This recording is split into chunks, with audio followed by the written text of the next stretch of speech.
I'm Dr. Cheryl Dunn. I'm here to demonstrate an introductory financial accounting problem about net sales. Take a look at the problem.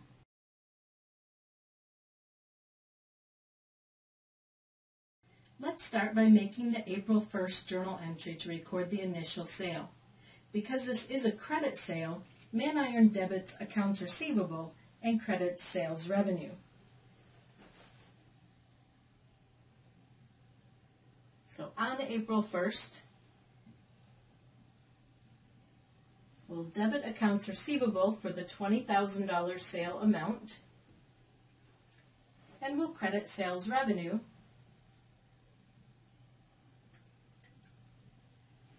for the same amount. This has the overall effect of increasing total assets because accounts receivable is an asset, and increasing our owner's equity via retained earnings because sales revenue has a positive effect on retained earnings, which then is a component of owner's equity. So we're increasing our assets and increasing our owner's equity by that amount of that sale. Next, we realize that net sales, one of the things we're asked to calculate, is the sales minus any sales returns and allowances and minus any discounts. We also realize that means it has nothing to do with cost of goods sold. So the fact that the problem gave us information about ManIron's cost of goods sold is irrelevant for this problem. It's not part of the net sales calculation, so we can just ignore it for this problem. Next, we're going to make the entry for April 5th. And so we write our date in there. And our entry here is to record $5,000 of a sale return. So Woman Cat has returned $5,000 worth of merchandise, the selling value, to ManIron. And so we're going to record that as a sale return. Sale return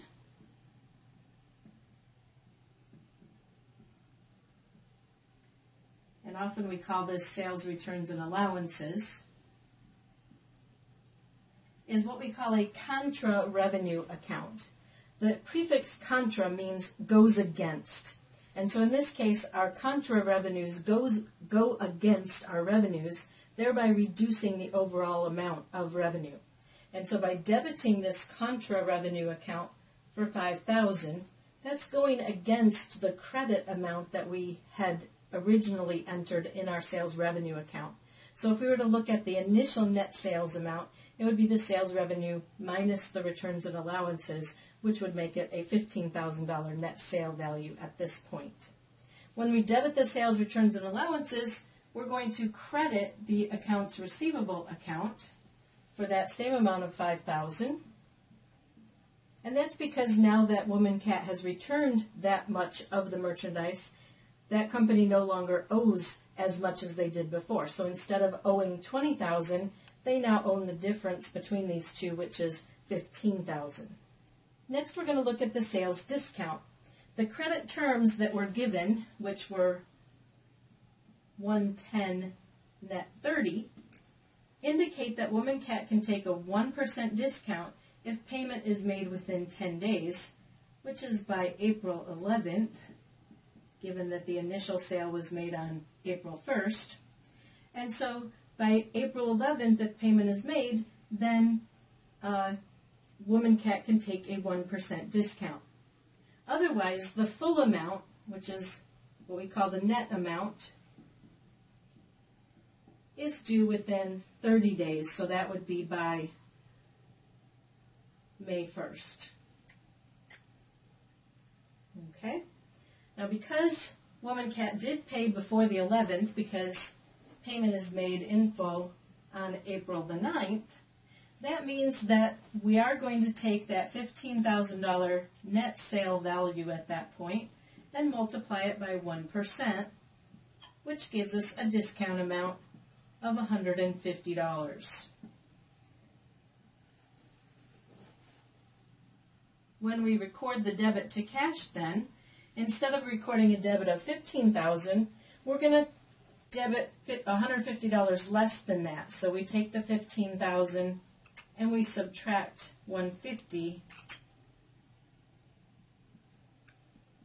to get $14,850 as the amount of cash received. So we're going to debit cash for $14,850, and we're going to credit accounts receivable. Now when we think about accounts receivable, right now the balance in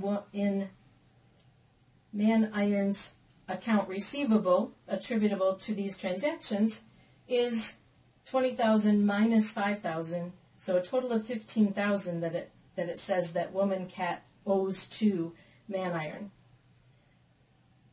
Once this payment is made, how much is Woman Cat going to owe to ManIron? The answer is 0. That means we need to have the credit entry to accounts receivable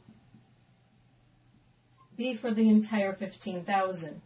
Once this entry is made, then we'll have had a debit to accounts receivable of $20,000, a credit of $5,000, now an additional credit of $15,000 will bring that balance to 0.